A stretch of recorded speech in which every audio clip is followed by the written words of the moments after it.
Pag may daladala kang kabigatan at ramdam mo sa sarili mo na hindi mo kaya, mga kapatid, sabi ng Biblia, lapit ka sa Kanya. Pag lumapit ka sa Diyos, ang pangako ng Diyos sa iyo, kalakasan. Hindi pinangako ng Diyos na tatanggalin niya sa iyo ang kabigatan, hindi pinangako ng Diyos na tatanggalin niya sa iyo ang pagsubok, pero pinangako ng Panginoon na bibigyan ka niya ng kalakasan para pagtagumpayan at matapos mo yung pagsubok na kinakaharap mo. Tandaan niyo, pag may pagsubok, hindi sinusubok ng Diyos ang sarili niya, kundi ikaw mismo na sinusubok niya. Tama? Hindi kailangan ng Diyos subukin. Dahil kilala ng Diyos ang kanyang sarili. Kilala ng Diyos ang kanyang pagka-Diyos. Kaya lang may pagsubok na inaalaw ang Diyos sa mga anak niya dahil hindi natin kilala ang mga sarili natin. Amen po ba? May mga anak ang Diyos nagsasabi, malakas ako, matibay na akong Kristiyano. Then pagdating ng pagsubok, doon mo palang makikilala kung talaga bang malakas ka na.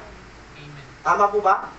Ang pagsubok na dumarating sa atin ay base sa lakas ng pananampalataya meron ka na. Malakas na ba ang pananampalataya mo?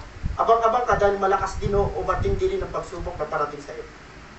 Tinutumbasan. Dahil sabi ng Biblia, walang pagsubok na pinapahintulutan ng Diyos sa tao na hindi niya kakayanin. Bagkos, ang pagsubok na tatanggapin lamang natin ay pagsubok na kakayanin lamang natin. Amen. Ang tawag doon, ang Diyos ay makatarungan. Okay? Mga kapatid, may damdamin ng Diyos. Amen po ba? Amen. Yan ang pag-aaralan natin ngayon, yung damdamin ng Diyos na minsan hindi natin iniisip. Pasensya na sa word bilang mga tao, sarili lang natin malimit ang ating iniisip. Pwede bang gamitin natin yung word na yun? Malimit sa isang tao, lagi lang ang ating damdamin ng ating iniisip, pero hindi natin naiisip ang damdamin ng Diyos. Pwede bang sa araw na to, damdamin naman ng Diyos ang ating pag-usapan? Pwede po ba? Amen. Sabi dito, labis na nalungkot ang Diyos. Kapatid, nalulungkot ng labis ang Diyos. Kailan nalulungkot ang Diyos? Kapag ang isang tao, o yung mga anak niya, o yung nilikha niya, ay gumagawa ng kasalanan. Kapatid, hindi masaya ang Diyos pag gumagawa tayo ng kasalanan. Lungkot na lungkot ang Diyos. Sabi ng Panginoon, huwag kayong sasamba sa ibang Diyos, maliban sa akin. Ayaw ng Diyos na may kahati sa pagsamba. Ayaw ng Diyos na may kahati sa paglilingkod sa Kanya. Kasi bakit? Ang gusto ng Diyos, sa Kanya lang tayo maglingkod, sa Kanya lang tayo sumamba. Kasi bakit ang Diyos ay mapanibuguin. Kaya nakakatakot yung tao na buhay lang sa sanlibutan, hindi niya alam ang purpose niya. Nonsense ang buhay! Mga kapatid, sa mundong ito, wag kang mabubuhay na wala kang purpose. Amen. By purpose ang buhay mo.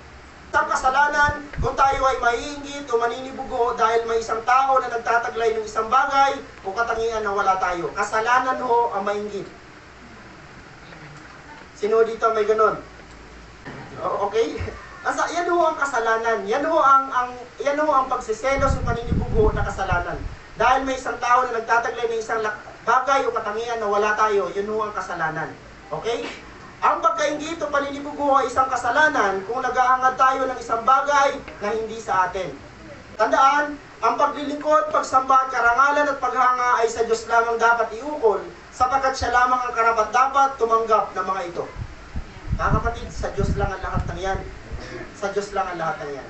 Kaya nga, may karapatan ng Diyos na manibugo kung ang paglilingkod, pagsamba, papuri, paggalang at paghanga ay ibibigay sa mga Diyos-Diyosan. Isipin niyo kung para sa Diyos, tapos ibinigay natin sa iba, talaga nakakaselos yun. Talaga nakakapanibugo yun. Lalo't alam ng Diyos yung para sa Kanya. Hindi naman dapat yung pinupuri at sinasamba ang Diyos-Diyosan. Ano ba nagawa ng Diyos-Diyosan sa buhay natin? Wala ko. Ingatan natin ang damdamin ng ating Diyos. Mga kapatid, ingatan natin ang damdamin ng ating Diyos. Pag may mga bagay kang gagawin at alam mong matatag sa puso ng Diyos, tigilan na natin. Especially yung paggawa ng kasalanan. Baka may mga anak pa ng Diyos na nandito ngayon, mayroon siyang sapili sa kanyang emosyon at hindi niya mapaglabanan, kapatid, nasasaktan ng Diyos bukod sa iyo. Pag gumagawa ka pa ng mga bagay na hindi na dapat ginagawa ng isang anak ng Diyos, nasasaktan ng damdamin ng Diyos sa bagay na yan. Huwag natin siyang dulutan ng paninibugo. Pakiusap. Huwag na nating hayaan o huwag na nating dulutan ng paninibugo ang ating Diyos. Dahil ang Diyos ay mapanibuguin. Okay?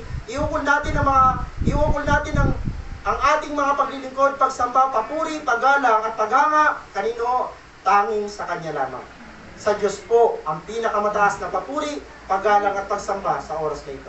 Palakpakan po natin ang Panginoon. Yan ang